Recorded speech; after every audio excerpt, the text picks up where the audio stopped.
her pride and dignity. Sukra, filled with paternal love and devotion to his daughter, countered Sarmishta's claims, revealing that he was the one who poured rain for the benefit of all creatures and nourished the plants that sustained life. With these soothing words, Sukra endeavored to pacify his daughter, who had been afflicted by woe and anger. His gentle speech calmed Devayanai's troubled heart, and she slowly began to let go of her anguish, finding solace in her father's unwavering love and devotion.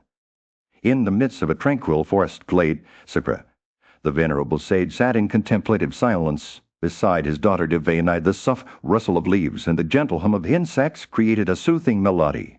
But Sukra's words pierced through the serenity like a shaft of light. "No, my child," he began, "that one who ignores the malicious whispers of others is invincible. The wise say that such a person is a true charioteer, expertly guiding his horses with unwavering firmness. He is the master of himself, unyielding in the face of provocation, and thus he conquers." All Sukra's eyes sparkled with ancient wisdom as he continued, "He who subdues his rising anger without succumbing to it is a true hero. His heart remains calm, like a still pond on a windless day." Devayanai listened intently, her brow furrowed, and thought Sukra's words were a gentle breeze that stirred the embers of her own introspection. She knew that her father spoke from experience, having traversed the realms of knowledge and wisdom for centuries. Sukra's next words were like a gentle stream flowing over smooth stones. "He who suppresses his anger, he who disregards the malicious whispers of others, and he who remains unruffled by provocation, such a person attains the fourfold goals of human existence. He achieves virtue, profit, desire, and salvation, all while maintaining an unshakable equanimity." Sukra's voice carried on the wind as if beckoning Devayanai to follow in his footsteps. As he concluded his discourse, Devayanai spoke up, her voice like a gentle bell ringing out across the forest. "Father, I understand the distinction between anger and forgiveness, but when a student behaves disrespectfully, should they not be forgiven by their teacher, or is it more beneficial for them to learn from their mistakes?" Sukra's eyes twinkled with delight at his daughter's astuteness. Devayanai's words hung in the air like a question mark awaiting an answer. Sukra's response was measured and thoughtful. "My child, forgiveness is indeed a noble virtue, but it should not be extended to one who disregards their teacher's guidance. If the teacher truly desires to benefit the student, they must set boundaries and guide them along the path of righteousness." Devayanai nodded in understanding, her eyes reflecting the wisdom that had been imparted. As the sun began to set, casting a warm orange glow over the forest, Devayanai's thoughts turned to their present circumstances. She thought of Rishabharvan's daughter, whose cruel words still lingered like an open wound. "Father," she said, her voice barely above a whisper, "I do not wish to dwell in this land where evil behavior is prevalent." In the midst of a heated confrontation, Kavya, a wise and esteemed sage from the Parva lineage, stood before Rishabharvan, the powerful Azura king. His words were laced with anger and disappointment as he accused Rishabharvan of committing a grave sin by slaying the virtuous Brahmana Keka who had been residing in his abode. "You have committed an act that will bear its fruit," Kavya declared, "either within yourself, your son, or your grandson. Sins cannot be digested like rich food. They must come to fruition." He emphasized that he could no longer stay with Rishabharvan and his family due to the king's maltreatment of his daughter Devayanai. Rishabharvan, taken aback by Kavya's words, pleaded for forgiveness. "O son of Parva," he said, "I have never attributed one of virtue or falsehood to you. You are a sage who embodies truth and virtue. Be kind to me. If you truly leave us, we shall go into the depths of the Unseen. There is nothing else for us to do." However, Kavya's resolve remained unshaken. He turned to Rishabharvan and said, "You may flee to the depths of the Unseen or flee away in all directions, but I am unable to bear my daughter's grief. My life depends on her." He then appealed to Sukra, his son-in-law, who was also an Azura chief, to please Devayanai. Sukra, moved by Kavya's words, replied, "O great Azura, you are the absolute master of all that is possessed by the Azuras. If it is true that I am at your command, then go and gratify Devayanai." Rishabharvan, acknowledging Sukra's power over him, went to Devayanai and promised to grant her any wish she desired. Devayanai, however, was not easily pleased. She demanded that Sarmishta, the Azura king's own daughter, accompany her as a waiting maid along with 1,000 other maidens. Rishabharvan, still under Sukra's influence, ordered his servant to bring Sarmishta before Devayanai. Sarmishta, though initially hesitant, eventually agreed to follow Devanai and serve as her waiting maid. When she arrived at Devanai's presence, the latter questioned her motives, pointing out that one such as herself, born of a revered azure, Amali, should not be serving a Brahmana's daughter, but Sarmishta stood firm in her decision, citing the importance of contributing to the happiness of her afflicted relatives. Moved by her dedication, Devanai expressed her gratitude and declared that she would now enter the Azure capital with Sugra, her city is. They entered. In the verdant woods, where sunbeams danced through the trees and flowers bloomed in vibrant hues, two women strolled hand in hand. Devanai, the daughter of Sugra, the revered spiritual guide of the Azures, was accompanied by her loyal waiting maid Sarmishta, whose father was the mighty Azure, King Vrishaparvan. Together they wandered freely, their laughter and chatter filling the air as they indulged in the sweetness of flowers and the ripeness of fruits. As they sat under a canopy of leaves, Devanai reclined on her side, Sarmishta gently kneading her feet in a gesture of devotion. The tranquil scene was shattered by the arrival of King Yeatai, son of Nahasha, who had been wandering through the woods in search of deer. His eyes widened as he beheld the two women, their beauty and charm radiating like the morning star. Yeatai approached them with a respectful bow, his words dripping with courtesy. "O amiable ones, I will ask you both your names and parentage. It seems that these 2,000 maids wait on you too." Devanai smiled sweetly, her eyes sparkling with kindness, as she replied, "Listen to me, O best of men. Know that I am the daughter of Sukhra, the spiritual guide of the Azures. This my companion is my waiting maid. She attendeth on me wherever I go." Yetai's curiosity was piqued, and he asked Devanai about Sarmishta's unusual status. As her waiting maid, Devanai explained that everything in life was governed by fate, and that Yeatai should not be surprised by the arrangement. The king then revealed his own identity, introducing himself as Yeatai of Rishai, who had studied the Vedas during his vow of Brahmacharya. As they conversed, Yeatai confessed that he had come to the woods in search of water, but was now thirsty for something more, the love and companionship of Devanai. He expressed his desire to leave, but Devanai invited him to stay, promising prosperity and friendship. However, when Yeatai protested, citing the differences between their castes, Devanai's words cut through his hesitation. "Thou art the son of a Rishai, and the self a Rishai," she said. "Therefore, O son of Nahasha, marry me." But Yeatai hesitated, recalling the ancient prohibition against unions between Brahmanas and Kshatriyas. Devanai's hand, which had never been touched by any man before, held a special significance for her, and she pleaded with him to accept her as his wife. Moved by her words, Yeatai sought the blessing of Sukhra, Devanai's father, who was someone from afar, the wise Brahmana, in the majestic city of Indra. Yeatai, the mighty monarch, had returned from his adventures with Devanai by his side. As they entered their inner apartments, he made arrangements for Devanai to settle in comfortably, while also establishing Sarmishta, Vrishaparvan's daughter, in the nearby mansion. Within the garden's artificial woods of Asoka, Sarmishta was surrounded by 1,000 maids and lavished with gifts. But it was clear that her heart was not at ease. She had reached puberty, and her season had arrived. Yet she had no husband to claim as her own. Devanai, on the other hand, was already expecting their first child. As Sarmishta pondered her fate, Yeatai wandered listlessly into the woods of Asukas, where he found himself face to face with a young woman with joined palms and a smile that could light up the darkness. She approached him, seeking an audience with the king. "O son of Nahasha," she said, "I am both handsome and well-born, and my season has arrived. See that it does not go to waste." Yeatai was taken aback by Sarmishta's words, but his conscience was clear. He remembered Yuzana's command to never summon Vrishaparvan's daughter to his bed while he was united with Devanai. Yet as he looked into Sarmishta's eyes, he saw a deep longing and a sincerity that touched his heart. Sarmishta then employed her wit, reminding Yeatai of the 5 occasions when lying was excusable. "In jest during marriage, or to save one's life or fortune, you said you would confine yourself to one wife," she said. "But that was a lie, Devanai, and I have been called here as companions. But it seems you've chosen her over me." Yeatai hesitated, knowing that speaking the truth was his duty as a king. But Sarmishta's words struck a chord within him. She argued that one could consider their friend's husband as their own, and since Devanai had chosen him as her partner, he was also hers to claim. Moved by her words, Yeatai declared that he would grant what she asked of him. Sarmishta's request was simple: absolve her from sin, protect her virtue, and make her a mother through their union. She reminded the king that a wife, slave, or son could never earn wealth for themselves. It belonged to their master. Therefore, as Devanai's husband and lord, Yeatai was also hers. making him her master and lord. Touched by Sarmishta's words, Yeatai relented, honoring her virtue and protecting her innocence. They spent some time together in blissful companionship before parting ways each.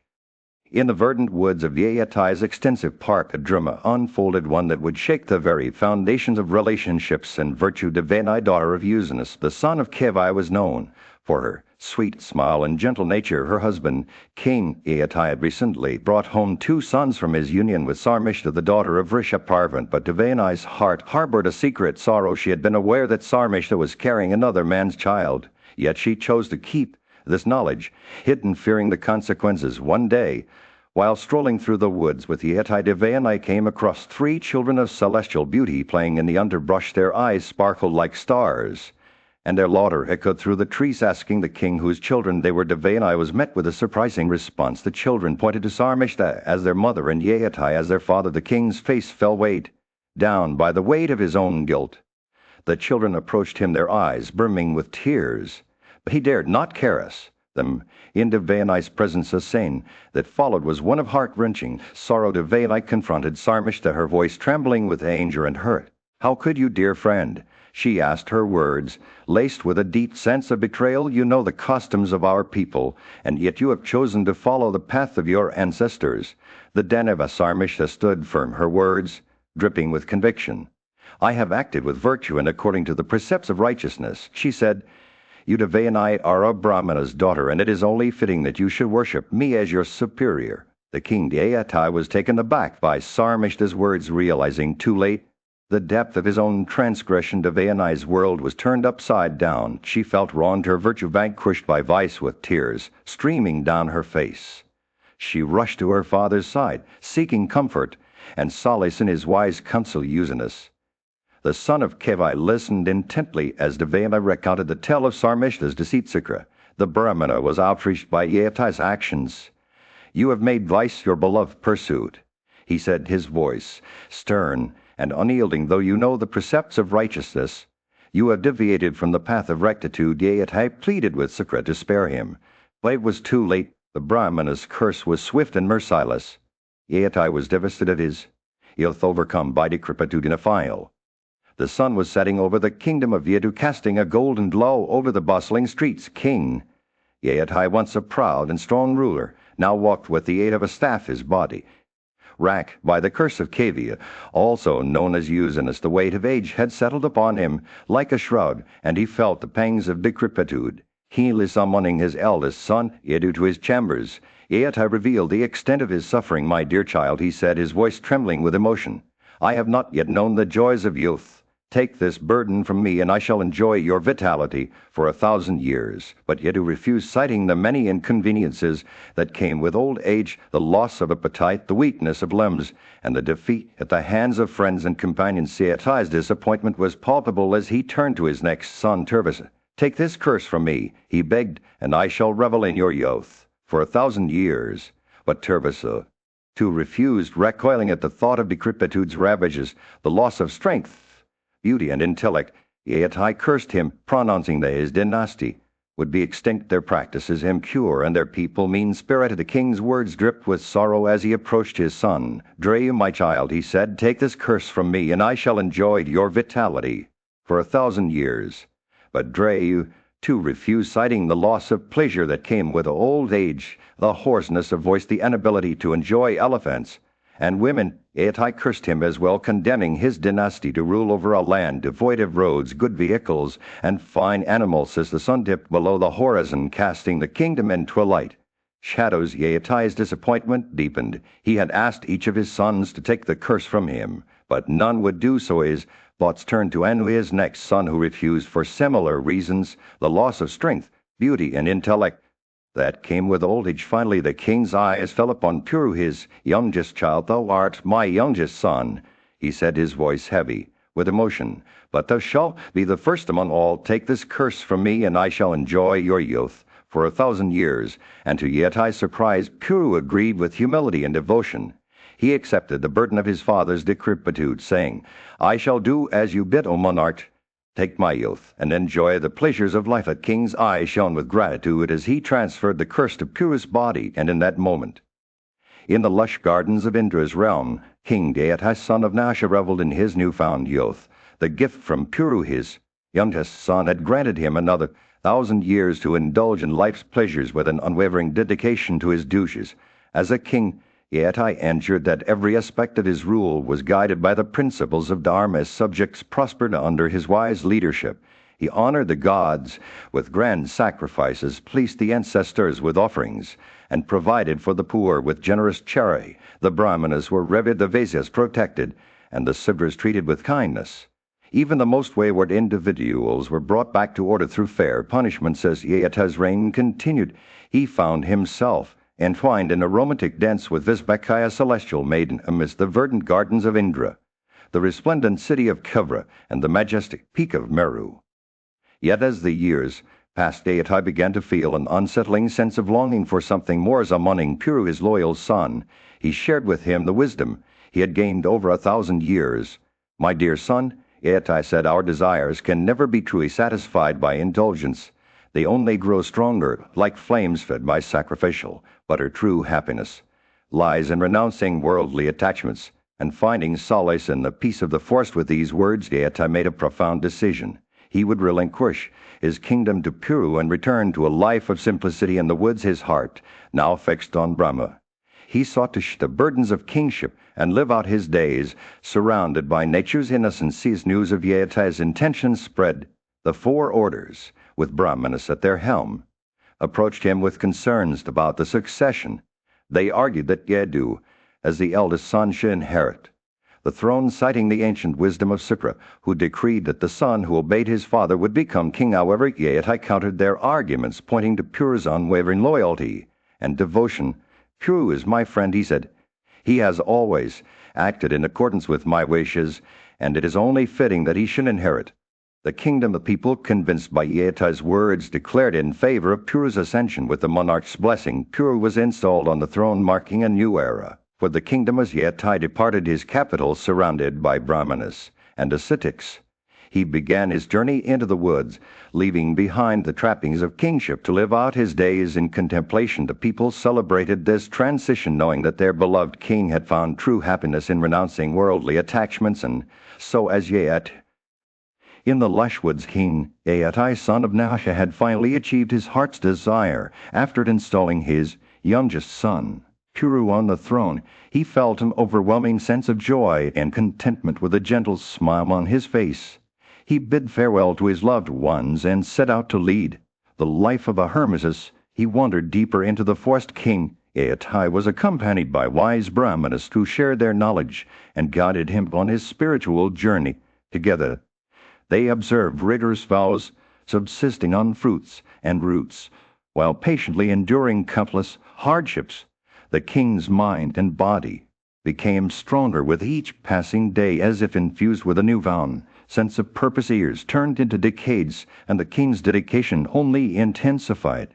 He spent 1,000 years living in the forest, his days filled with the gentle rustle of leaves and the sweet songs of birds. With every breath, he felt himself becoming one with nature, his spirit soaring higher with each passing moment. As the seasons changed, King Deitai continued to nourish his soul through sacrifices, pleasing both the Pitras and the gods. As he walked along the winding paths of the forest, the king will often entertain guests and strangers with the simple yet wholesome offerings of the forest, fruits and clarified butter. He himself lived a life of simplicity, gathering scattered corn seeds to sustain himself, his heart overflowing with compassion.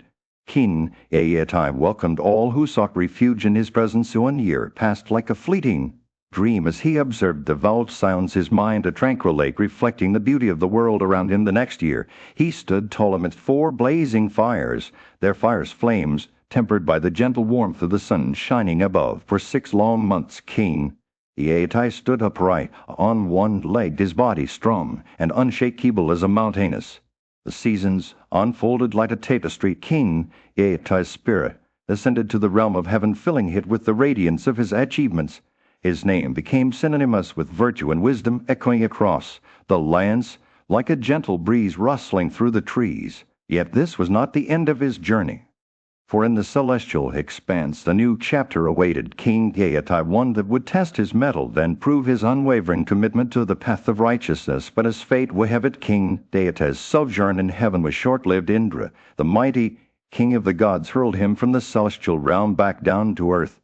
Though cast out, King Yeatai did not touch the ground. Instead, remaining suspended in the firmament, a testament to his unyielding spiritus. The years passed. King Yeatai found himself reunited with other noble souls, Vaisam and Ashtaka, Pratarna, and Sivai, all of whom, in the realm of the gods, King Yeatai dwelled among the celestial beings revered by the gods themselves. The Satyrs merits and Vasis, his sacred deeds and controlled mind earned him a special place in heaven, where he would occasionally descend to the region of Brahman. For a long time, Yeatai resided in this divine abode, surrounded by the splendor of the celestial world and day. As King Yeatai conversed with Indra, the Lord of Earth, Indra asked him a poignant question. What did you say to your son Turu when he took on your decrepitude and inherited the kingdom? Yeatai's eyes gazed into the distance, recalling the words he had spoken. His voice carried a depth of wisdom as he began to recount his counsel. I told him, Yeatai said, that the central region of the earth between the rivers Ganga and Yamuna was his domain. The outlying regions would be the dominions of his brothers. I also taught him that those who possess compassion are superior to those consumed by anger, for forgiveness is a virtue. The plebs, the soul among humans. It is the learned who stand above the unlearned. When wronged, one should not retaliate. Instead, let go vengeance and cultivate patience. Sees. Yeatai spoke his words, wove a tapestry of wisdom, guiding his son towards a path of righteousness. He cautioned Puru against the dangers of cruelty and harsh speech, warning that such actions would only lead to suffering and desolation. Those who hurt others with their words, he said, carry the Rakshasas within themselves. Prosperity and good fortune flee from them. Yeatai's counsel continued, a river of wisdom flowing through his words. He advised Puru to seek guidance from the virtuous, to compare his actions with those of the righteous, and to disregard the cruel words of the wicked. The wise, he said, never fling arrows of harsh speech at others, for these strike at the very core of one's being. Instead, Yeatai urged Puru to cultivate kindness, friendship, charity, and sweet speech towards all. As Indra listened to Yeatai's words, he was reminded of the importance of compassion and wisdom in leadership. The king's counsel echoed through the heavens, a testament to his commitment to guiding others along the path of righteousness. In that moment, it was clear that King Yeatai had left an indelible mark on the hearts of those who would follow in his footsteps. In the realm of the gods, Indra, the mighty king of the skies, gazed upon Yeatai, a mortal king from earth, who had accomplished all his duties and retired into the woods. Indra's curiosity was piqued, for he wanted to know if there was anyone on earth who could match Yeatai in ascetic austerities. O monarch, Indra asked, tell me, are you equal to any among men? The gods, the Gandharvas, and the great rishis? Yeatai, with his proud heart, replied, O Vasava, I do not behold my equal in matters of ascetic austerities. But Indra saw through Yeatai's boasts.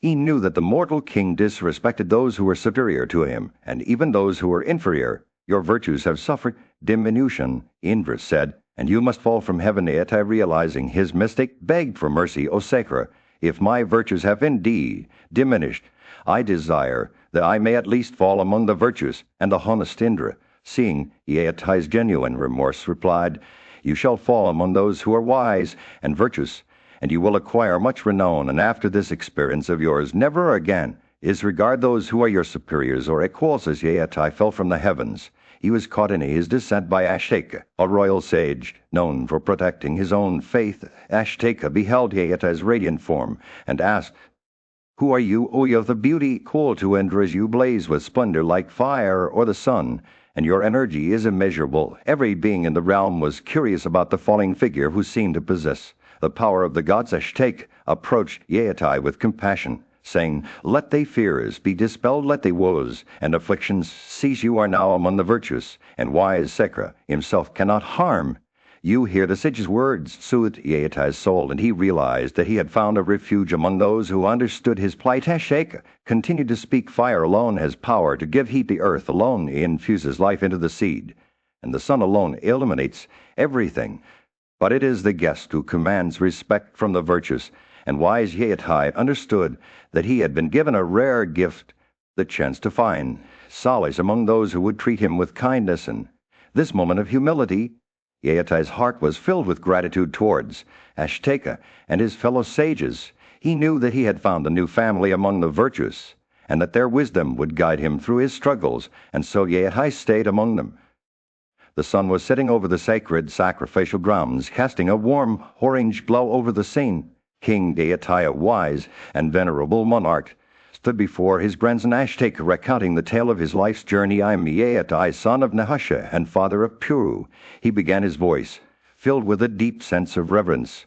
"I have lived for many years, and in that time I have walked among gods and men alike, but alas, my righteousness has won, and I find myself falling, my virtues diminishing." Ashtaka listened intently, his eyes wide with curiosity. "But grandfather," he asked, "you say that one who is older in years is worthy of respect. Yet it is said that true worth comes from superior learning and ascetic merit." Yeatai smiled, his eyes twinkling with wisdom. "My young friend, you are correct. The scriptures, you indeed teach us that sin can destroy even the greatest virtues. Vanity, too, is a path that leads to suffering. But I have learned through my own experiences that true greatness comes from humility and devotion." As he spoke, Yeatai's words seemed to carry him back in time to a life lived among the gods. "I was once a great king on earth," he said, "ruling over a vast domain, but I left it all behind, seeking higher realms of existence, and so I dwelt for 1,000 years in a realm of perfect beatitude, where decay never exists." Ashtaka's eyes grew wide with wonder. "And what was this realm?"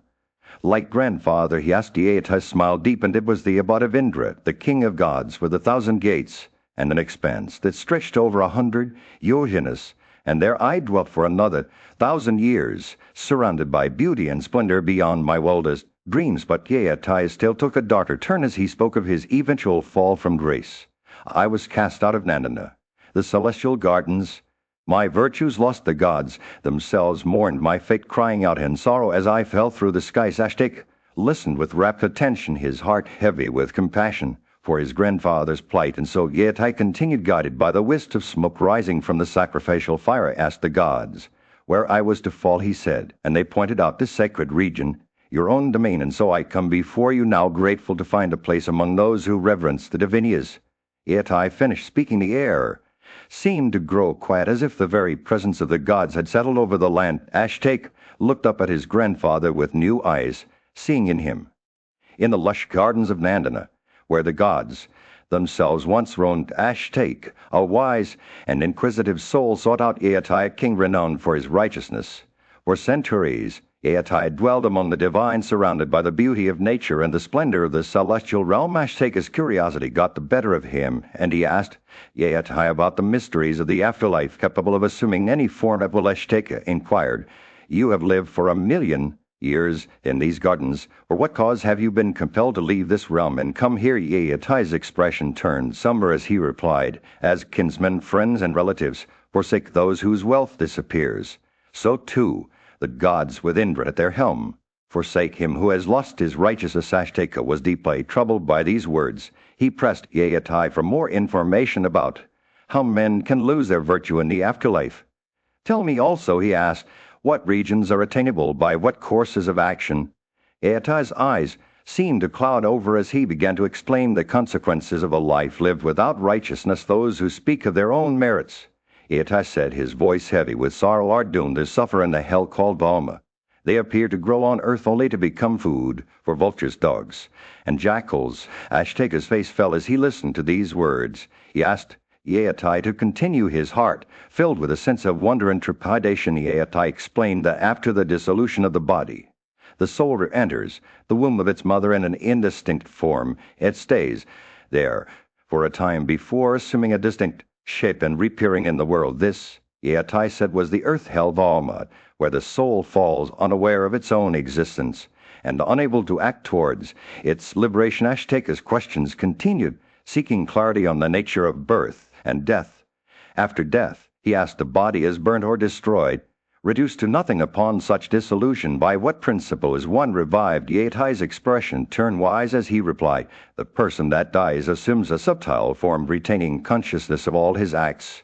He enters some other form with a speed quicker than that of air itself." As the conversation unfolded, Ashtaka asked about the path to superior regions, where there was no return to earthly life. Yeatai spoke of the 7 gates, through which admission may be gained into heaven: asceticism, benevolence, tranquility of mind, self-command, modesty, simplicity, and kindness to all creatures. He warned that knowledge he had used for. In the midst of a lively discussion, Ashtaka posed an intriguing question to Yeatai. "Those who are well versed in the Vedas," he said, "differ in their opinions on how individuals following different modes of life should conduct themselves in order to earn spiritual merit. The 4 modes of life were Grihasthas, Vaishyas, Brahmacarans, and Vanaprashthas." Yeatai's eyes sparkled as he began to elaborate. A Brahmacaran, for instance, he said, must live in his Girzabad and receive lessons only when summoned. He must be attentive to the needs of his preceptor without being asked, rise before him every morning and retire after him at night. Humility, self-control, patience, vigilance, and dedication to studies are essential qualities for a Brahmacaran to succeed. As Yeatai spoke, he seemed to transport himself back in time, recalling the ancient Upanishads. A Grihastha, he continued, should acquire wealth through honest means and perform sacrifices. He must always give something in charity, offer hospitality to all who arrive at his home, and never use anything without sharing it with others. Yeatai's words were laced with a deep sense of reverence for the ancient wisdom. He paused for a moment before turning to Ashtaka's next question. "What about a Manai? How many kinds are there?" Yeatai smiled knowingly. "A Manai is one who dwells in the woods, yet has an inhabited place nearby, or vice versa, someone living in a village, but with the woods close at hand." Ashtaka pressed for more clarity on what it meant to be a Manai. Yeatai leaned forward, his eyes shining with enthusiasm. "A Manai is one who withdraws from worldly objects and lives in the woods. Though he may not seek out material comforts, he can obtain them through his ascetic power. He may live in a hamlet, yet lead the life of a hermit, unattached to family, birth, or learning." Yeatai's words painted vivid pictures of different life styles, each with its own unique path to spiritual growth. The person who adopts the vow of silence, controlling their passions and desires, achieves success. He said, "They live on simple food, refrain from harming others, and cultivate a pure heart. Emaciated by austerity and reduced in flesh, marrow, and blood, such an individual conquers not only this world, but also the highest realm." As Yeatai spoke, his words seemed to blend with the surrounding air, taking on a life of their own. When a Manai sits in yoga meditation, becoming indifferent to happiness and misery, honor and insult, they leave the world behind and enter into communion with Brahm. The atmosphere was charged with an otherworldly energy. The sun was setting over the gathering of wise men and kings, casting a warm orange glow over their faces. Ashtaka, a king with a keen mind and sharp questions, sought the counsel of Yeatai, a man fallen from heaven, but still possessed of great wisdom. Ashtaka asked Yeatai about the path to communion with Brahman, the ultimate reality that underlies all existence. Yeatai replied that those who possess knowledge of the Vedas and have realized the illusory nature of the world can attain this state instantly. However, those who devote themselves to yoga meditation take longer to achieve this understanding, as they must first divest themselves of their attachment to worldly qualities. Ashtaka was fascinated by Yeatai's words and asked him about his own story.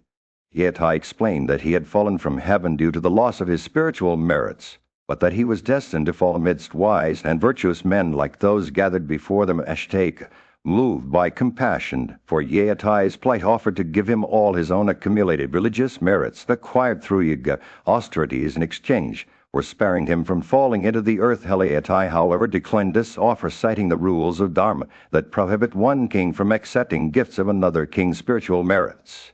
He explained that only a Brahman who has realized his true nature can accept such gifts, and that he himself had already given away all his wealth to worthy recipients. Just as it seemed that Yeatai would have to accept his fate, Pratarna, a young king with a noble heart, stepped forward and offered to give Yeatai all his own accumulated merits Like Ashtaka before him, Pratardna was moved by compassion for the fallen king and wished to spare him from suffering. Yetai, however, refused this offer as well, citing the importance of maintaining one's spiritual integrity in times of adversity.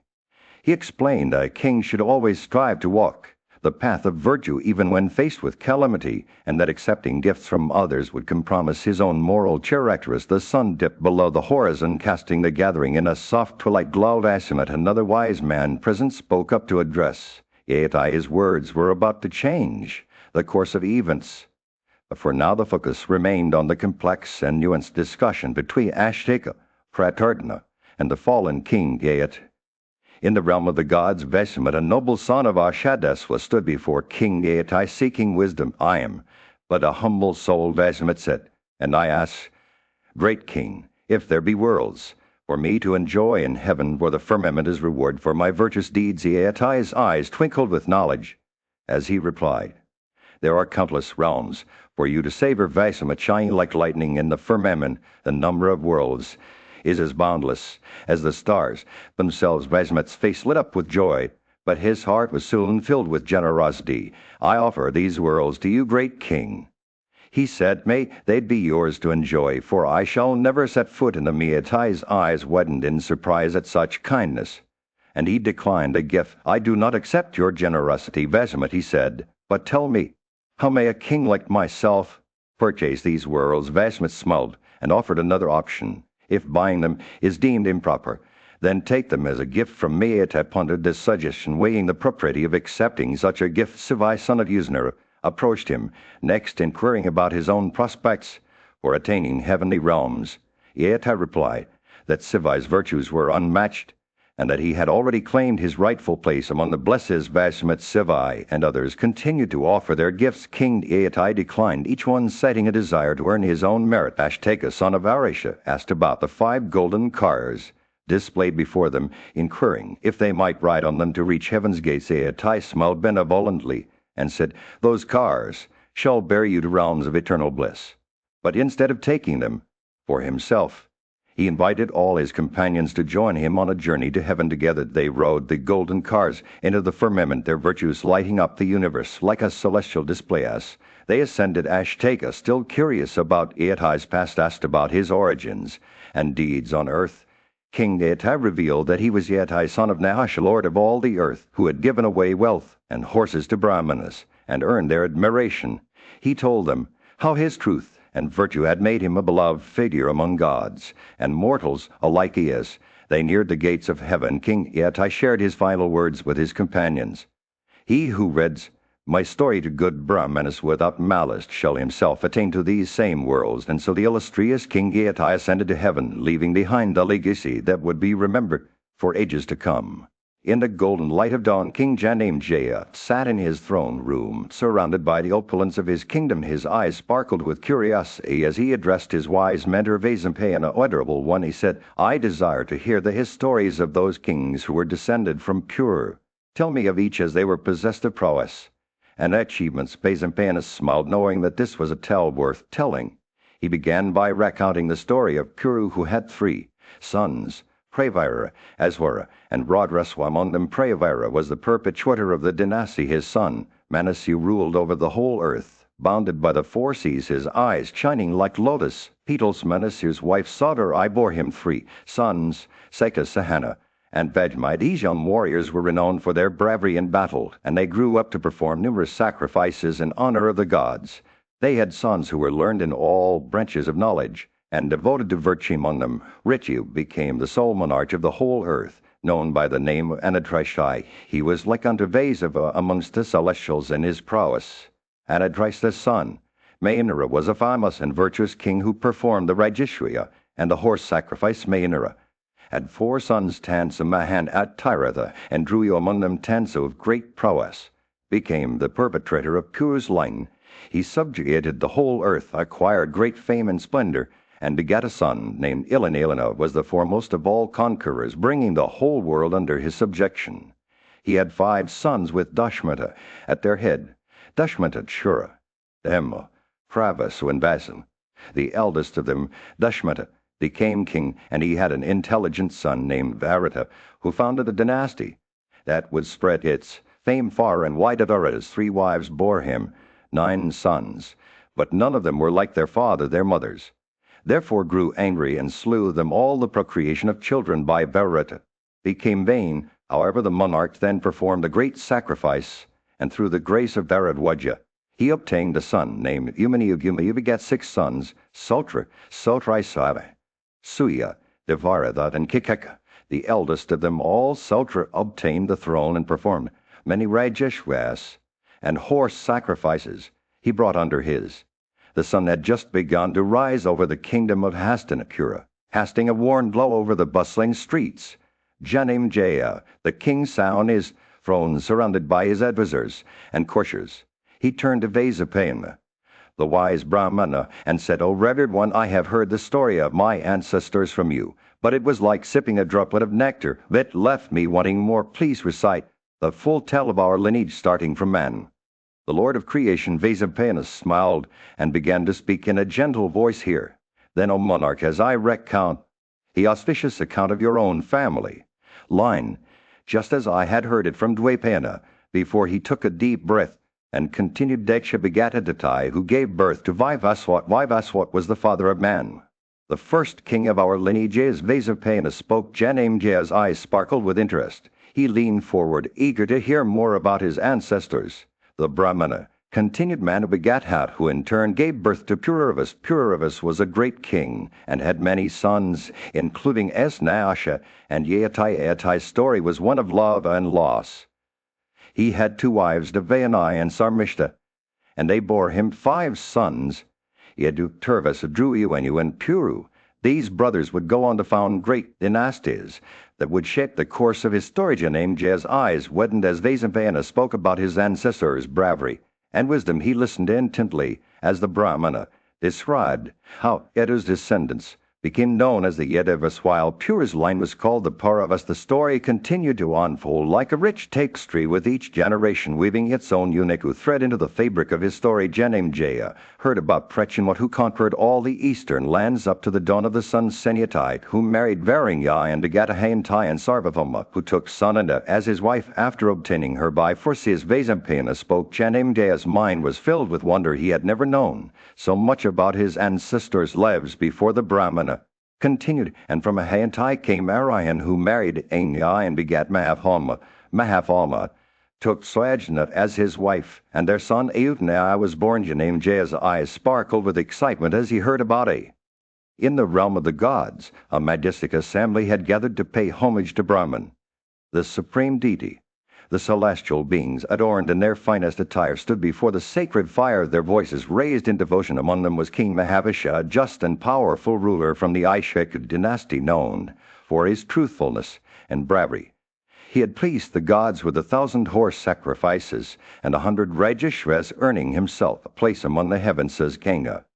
The majestic Queen of Rivers arrived at the gathering, herself in garments as white as the moon's rays were gently lifted by the wind. The celestial beings, out of respect, bowed their heads in reverence. However, King Mahabharat, lost in his own thoughts, gazed upon Ganga with a gaze that was not respectful. Brahman, witnessing this transgression, cursed the king. "Wretch, you shall be reborn on earth, and though you will repeatedly attain to these realms, your wrath will one day be provoked, freeing you from my curse." The Queen of Rivers, who had been watching Mahabharat with a sympathetic eye, departed, thinking of him fondly. As Ganga journeyed back to the mortal world, she encountered the Vasas, a group of celestial beings who had also been cursed by the sage Vasishta. They told her that they had crossed the sage in ignorance and were now destined to be born among men. Moved by their plight, Ganga offered to become human herself, bearing them as her children. The Vasas, grateful for her kindness, asked her to choose a mortal father for their new lives. Ganga's eyes lit upon Pratibha, a king of great renown, and she declared that it was his son, Santanu, who would be born with the celestial lineage within him. The Vasas, pleased by her choice, revealed to Ganga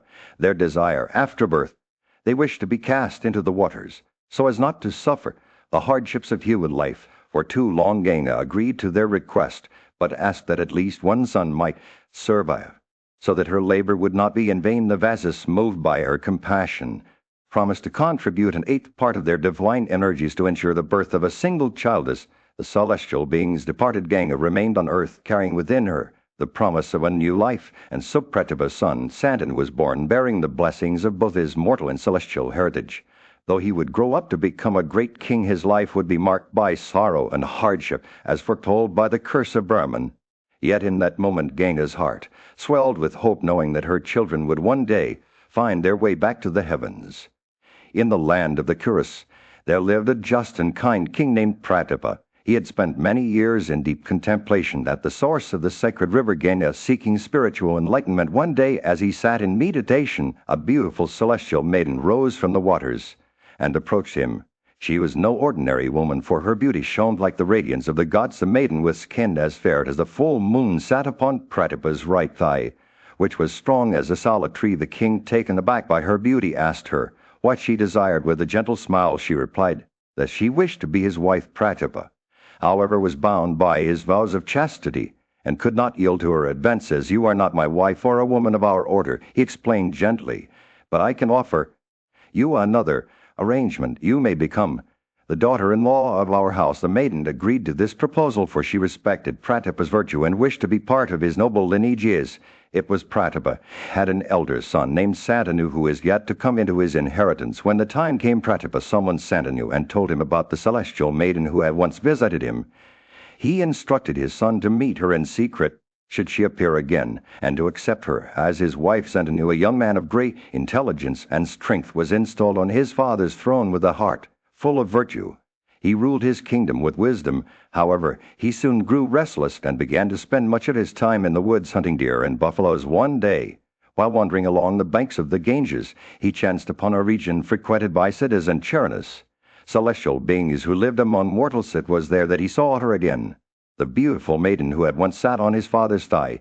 Her beauty shone like the goddess Sri herself, and Santanu was immediately smitten. He beheld her with a steadfast gaze, drinking in her charms as if they were ambrosia. The maiden too felt an affection for the monarch, and gazed longingly at him. When she finally spoke to him, it was in soft words, as if she feared that any harsh tone might shatter the delicate balance of their emotions. "Be you a goddess or a mortal?" Santanu asked her, his voice trembling with desire. "I solicit thee to be my wife." In the lush gardens of Hastinapur, King Santanu, a just and fair ruler, sat amidst his courtiers. Lost in thought, his eyes wandered to the beautiful Ganga, who had recently become his wife. Her words still echoed in his mind. "I shall become thy wife and obey thy commands." He recalled her promise she would live with him as long as he behaved kindly towards her, but would leave him if he ever interfered with her or spoke unkindly to her. As the king pondered these thoughts, Ganga approached him, a gentle smile on her face. Her words were like music to his ears. "Thou king, I shall become thy wife and obey thy commands." She reminded him of their agreement, and King Santanu nodded in assent. The damsel's features shone with faultless beauty, sending a thrill of pleasure into the king's heart. With every word she uttered thus began a period of great joy for both the king and his queen. Ganga brought light and happiness to Hastinapur. Her presence like a celestial blessing. She would often dance and sing, captivating the hearts of all who beheld her. The king was enchanted by her love and affection, and months, seasons, and years passed without him being conscious of them. But amidst this bliss, Ganga would often slip away to the river, where she would perform a secret ritual, and then with a gentle smile she would cast their 8 children into the waters, saying, "This is for the good." The king watched in sorrow, but dared not speak out lest his wife leave him. Yet he couldn't help but feel a pang of sadness that each lost. It was on one such occasion that King Santanu finally found the courage to confront Ganga about her actions. As she prepared to cast their 8th child into the river, the king's sorrowful countenance and desperate words stopped her. "Kill it, not who art thou, and whose? Why dost thou kill thy own children?" Ganga was taken aback by his words. She revealed her true nature of a goddess from the celestial realm who had assumed a human form to bring forth the 8 Vasas. She explained that she had come to Hastinapur to fulfill a promise made to the Vasas, and that their stay with King Santanu was part of this agreement. The king's eyes widened in wonder as he listened to her words. As Ganga finished speaking, she revealed that her time on earth was at an end. She had accomplished her purpose. The 8 Vasas were now free from their human forms, and their father, King Santanu, had acquired many regions of perennial bliss. With a final glance at her husband, Ganga vanished into thin air, leaving behind only a gentle breeze that whispered her name. Ganga at the child who would carry on her legacy. In the sacred woods of Meru, where the air was sweet with the fragrance of blooming flowers and the gentle rustle of leaves, a wise and powerful rishi named Parva dwelled. He was a son of Varuna, the god of the Essene, and had renounced worldly pleasures to pursue a life of ascetic devotion in the sacred heaven. He tended a magnificent cow named Nandini, who possessed the power to grant every desire one day, while Apava was out collecting fruits for his evening rituals. A group of Vases, led by Prithvi, chanced upon the woods. Their wives, adorned with beauty and charm, wandered freely in the forests, enjoying its delights. Among them was Deer's wife, who spotted Nandini grazing, peacefully enchanted by her majesty and strength. She begged her husband to bring the cow back to their celestial realm, so that their friend Jitavata could drink from it and remain youthful. Forever you swayed by his wife's words, Saul Nandini, with the help of his brothers. Apava, upon returning to find his beloved cow missing, was filled with wrath. He beheld the theft through his ascetic vision, and cursed the Vases, declaring that they would be born on earth. As mortals, the Vases, aware of their fate, hastened to seek Apava's pardon. However, the wise Risha refused to relent, stating that he had spoken in anger, but still intended to fulfill his curse. He told them that within a year of their birth they would be freed from his wrath, but you who had committed the sin would have to dwell on earth.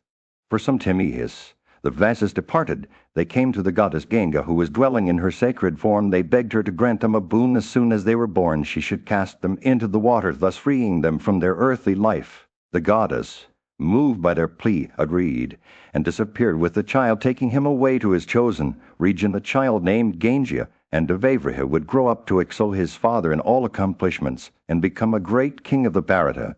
Dynasty Santanu's sorrowful heart, however, remained heavy, for he had lost his beloved wife and was now left with only memories of their time together. As the years passed, the legend of the Mahabharata would unfold, telling the tale of the illustrious King Santanu and his son Devavriha, who would become one of the most revered heroes in Hindu mythology.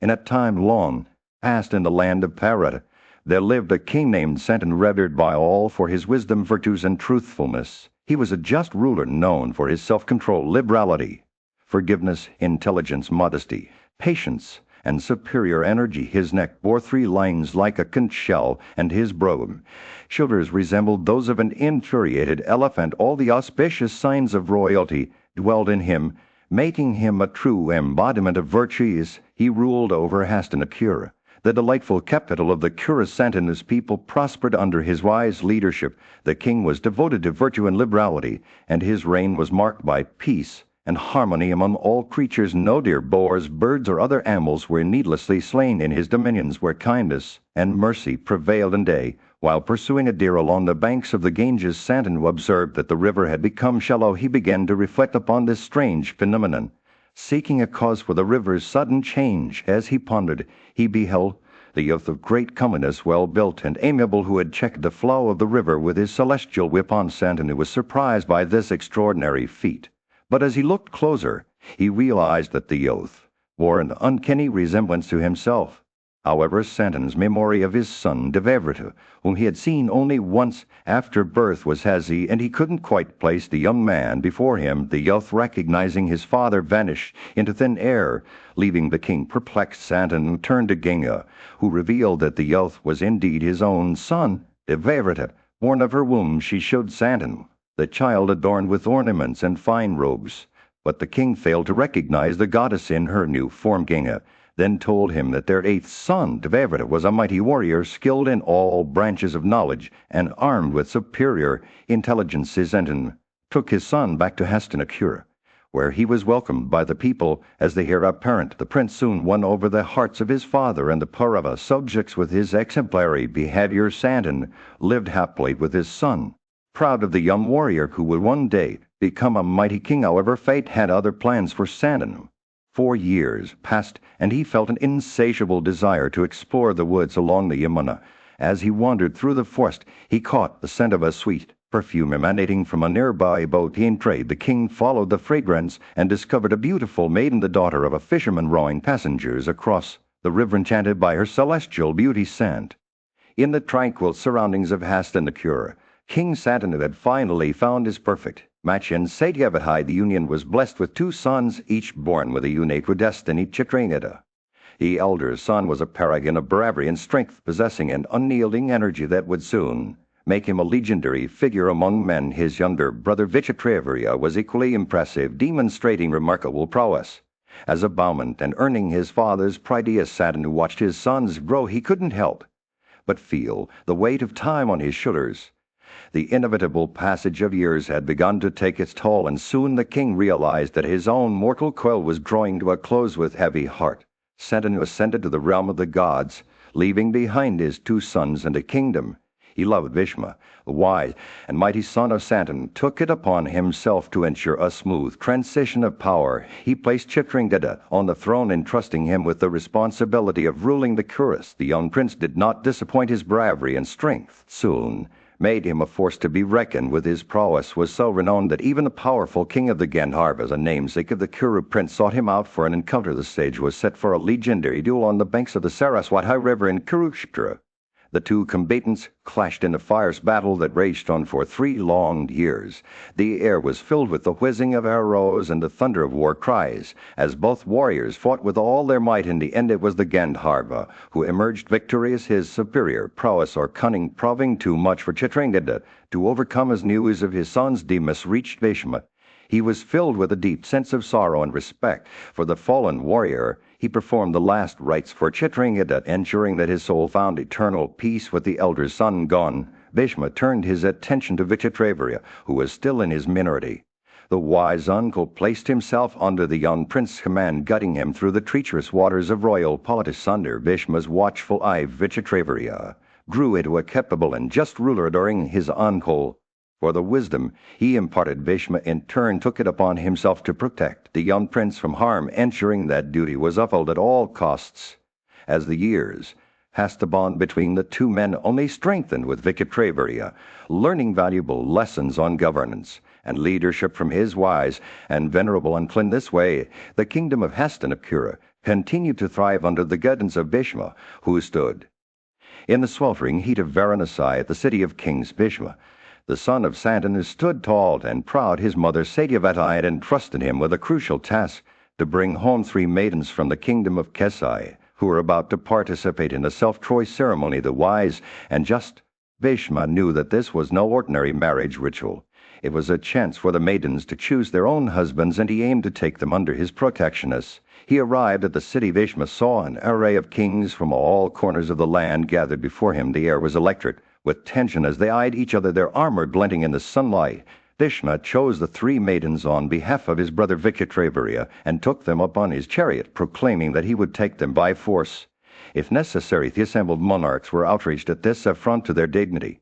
They stood up as one, slapping their arms in anger, and began to don their armor. The sound of their ornaments and armor clinking was like thunder, shaking the very foundations of the city. Bhishma, undaunted by the prospect of facing so many, was challenging them to a battle. A combat ensued was fierce and relentless. Arrows flew through the air like a swarm of locusts, each monarch trying to outdo the others in their skill with the bow. Bhishma, however, proved to be a force to be reckoned with. His arrows flew swiftly and true, piercing each king with precision. The battle raged on for what seemed like an eternity, with neither side giving quarter. As the fight reached its climax, the gods themselves might have been watching in awe. Bhishma's prowess was unmatched, and he cut down kings left and right, their armor and heads scattering like autumn leaves before a storm. Yet despite his valiant efforts, Bhishma knew that he could not vanquish all of them at once. Seat was then that King Salya, the mighty warrior from Mabra, arrived on the scene. Summoned by his own bravery, Salya charged towards Bhishma like a raging bull, determined to take him down. The 2 warriors clashed in a spectacular display of strength and skill, their bows singing as they fired arrow after arrow. The battle between Bhishma and Salya was a spectacle to behold, each warrior trying to outdo the other in their prowess. But in the end, it was Bhishma's unmatched skill that won the day. With his trusty Varuna bow, he slew Salya's steeds and charioteer, leaving the king himself to retreat with his life. With the self-choice ceremony at an end, Bhishma returned to Hastinapura, the capital of. In the aftermath of her son's untimely death, Satyavati was consumed by grief. She had done everything she could to comfort her daughters-in-law and Bhishma, who stood beside her like a rock. But as she turned to him, her eyes brimming with tears, she knew that he held the key to their family's future. Bhishma, she said, her voice trembling, the funeral rites For my son have been performed. Our line depends on you now. You are the last hope for our family. For the perpetuation of Santa's legacy. She paused, collecting her thoughts before continuing. As a virtuous man, you know the ways of virtue and the dictates of duty. You are equal to Sakra and Angiras in your understanding of the Vedas and the customs of our people. Sayavadai's words were laced with distration, but Bhishma listened attentively, his expression unwavering. He knew that she was asking him to set aside his vow of celibacy, to take a wife and produce children to carry on their family line. But he also knew the weight of her words, for he understood the importance of fulfilling one's duties towards one's ancestors. I know what you're asking me to do, Bhishma said, finally, his voice firm but gentle.